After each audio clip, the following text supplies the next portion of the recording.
हमने देखा कि किस तरह से इंडिया ग्लोबलाइज्ड हुआ, क्या क्या चीज़ों का ध्यान रखा गया ग्लोबलाइजेशन के टाइम। अब हम देखेंगे कि क्या इम्पैक्ट हुआ इसका अपनी कंट्री पे, किस तरह से इसने अपनी कंट्री को इफेक्ट किया।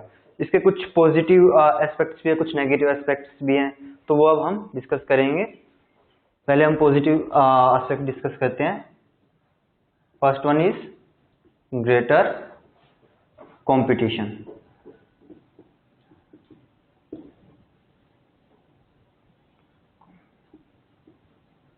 जो कंपटीशन है इंडियन कंपनीज के और फॉरेन कंपनीज के बीच, वो कंपटीशन बढ़ा, जिसकी वजह से इंडियन कंपनीज ने अपने प्रोडक्ट्स की क्वालिटी को इम्प्रूव करना स्टार्ट किया और एक हेल्दी कंपटीशन अपनी कंट्री में एस्टेब्लिश हुआ, जिसकी वजह से प्रोडक्शन प्रोसेस में हेल्प हुई, डिमांड जो कंट्री की थी वो मीट करने में हेल्प हुई, और जो क्वालिटी ऑफ प्रोडक्ट क्वालिटी की जो प्रोडक्ट की क्वालिटी थी वो इम्प्रूव हुई, और जो प्राइजेस थे वो ऑलमोस्ट फॉरेन कंपनीज के और इंडियन कंपनीज के इक्वल हुए।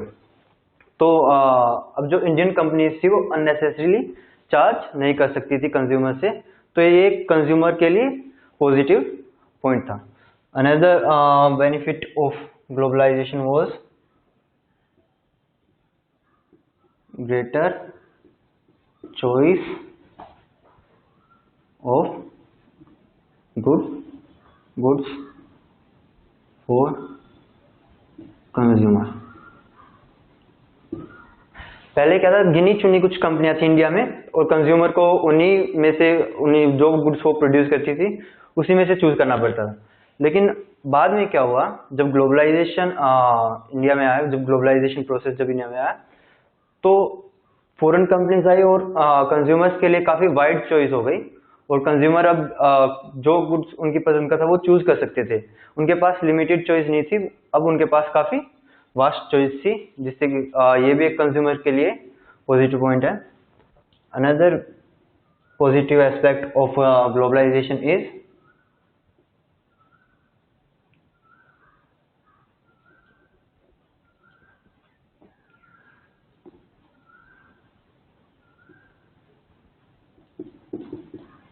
brought in foreign investment.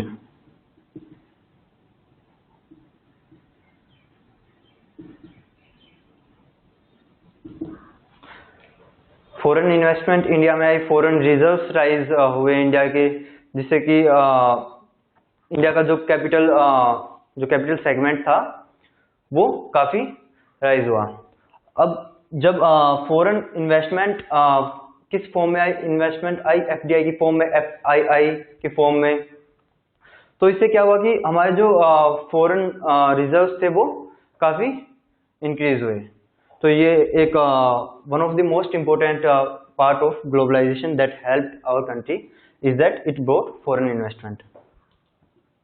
Another point is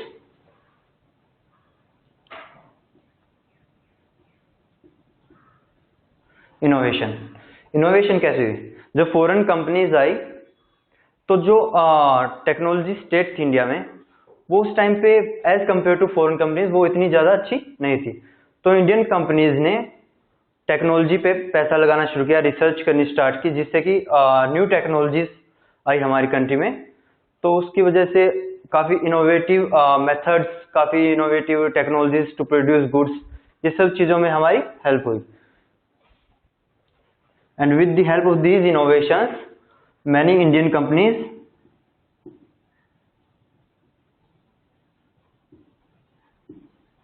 emerged as MNCs.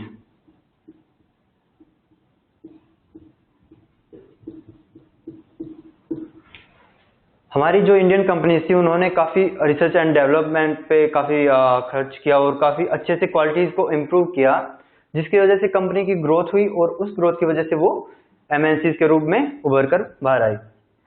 तो ग्लोबलाइजेशन ने इस तरह से हमारी इंडियन कंपनीज को पॉजिटिव वे में ग्रोथ में हेल्प की।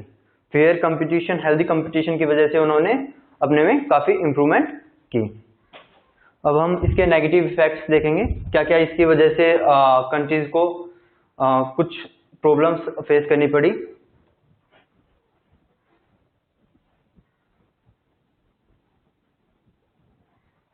First one is redistribution of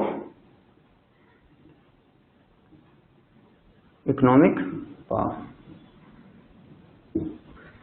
कुछ कंट्रीज जैसे कि यूनाइटेड स्टेट्स ये ऑलरेडी डेवलप्ड है और इनकी जो एमएनसीज हैं वो भी काफी डेवलप्ड एमएनसीज हैं, वो काफी उनका जो लेवल ऑफ प्रोडक्शन और उनकी जो क्वालिटी ऑफ प्रोडक्शन टेक्नोलॉजी वो इंडियन कंपनीज के मुकाबले में काफी हाई है। जब वो इंडिया में आई तो हमारी जो इकोनॉमिक पावर थी वो दूसरी कंट्रीज के साथ डिस्ट्रीब्यूट हो गई, तो एक नेगेटिव इम्पैक्ट है ग्लोबलाइजेशन का।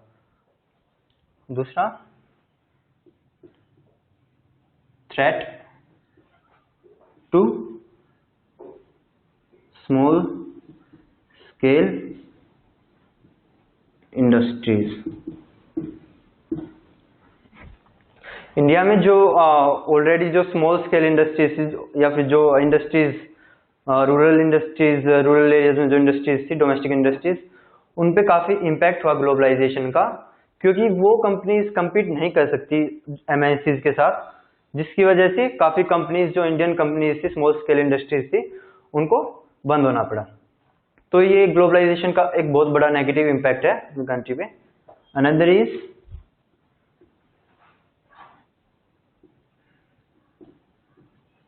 एम्प्लॉयमेंट लेवल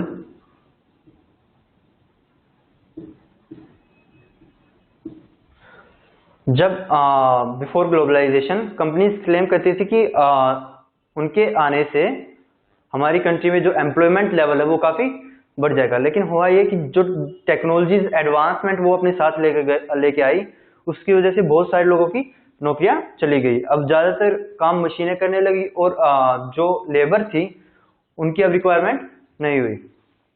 हालांकि स्किल्ड लेबर में एम्प्लॉयमेंट काफी बढ़ा है, लेकिन जो मैनुअल लेबर होती थी, जो हार्ड वर्किंग लेबर होती थी, उनको काफी इस ग्लोबलाइजेशन की वजह से नुकसान झेलना पड़ा। Another negative impact of this is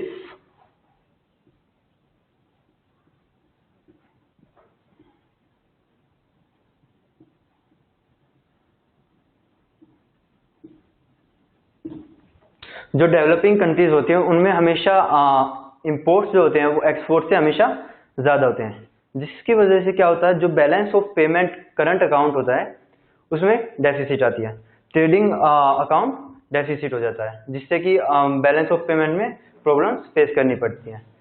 हालांकि इंडिया का जो ओवरऑल बीओपी है, बैलेंस ऑफ पेमेंट है, वो पॉजिटिव है because of FDI, foreign direct investment की हेल्प से हमारा जो बीओपी है वो पॉजिटिव है। और 2% ऑफ आवर जीडीपी, 2% हमारी जीडीपी जो है वो foreign direct investment foreign direct investment की वजह से हमारी जो जीडीपी है वो 2% है। और रिमिटेंसीज, जो फॉरेन रिमिटेंसीज, जो फॉरेन एनआरआईज जो हमारी कंट्री में पैसे सेंड करते हैं, it accounts for 3% of our GDP. So globalization has positive and negative impacts both. किस तरह से कितनी कंट्रोल्ड मैनर में ग्लोबलाइजेशन करनी है वो डिसाइड करना होता है हमारे इकोनॉमिस्ट्स को। एज पर अ सर्वे बाय वर्ल्ड ट्रेड ऑर्गेनाइजेशन ने एक सर्वे दी थी 2008 में, उसमें उसने बताया था कि इंडिया की जो अभी ग्लोबलाइजेशन स्टेज है वो अभी भी रिस्ट्रिक्टेड है। क्यों? क्योंकि जब 2008 से 2009 के बीच में जो वर्ल्ड क्राइसिस, ग्लोबल क्राइसिस आए थे, उसमें इंडिया इफेक्ट नहीं हुआ था। तो इसका मतलब कि अभी भी जो इंडियन इकोनॉमी है वो अच्छे से लिंक नहीं हो पाई है बाकी दुनिया से। तो फ्यूचर में हो सकता है कि हमारी कंट्री और ओपन हो बाकी कंट्रियों के साथ। तो as APJ Abdul Kalam has rightly said that if India wants to be developed, it must have to link with the different countries of the world. मतलब कि अगर इंडिया को डेवलप्ड होना है तो उसको अच्छे से लिंक करना होगा बाकी दुनिया की कंट्रीज के साथ। आज हमारी कंट्री की जो परचेज पावर पैरिटी है वो it is third largest in the world, और purchase power parity is third largest. So there is a need for globalisation and in future our country maybe our country will be more open towards the other countries in the market terms.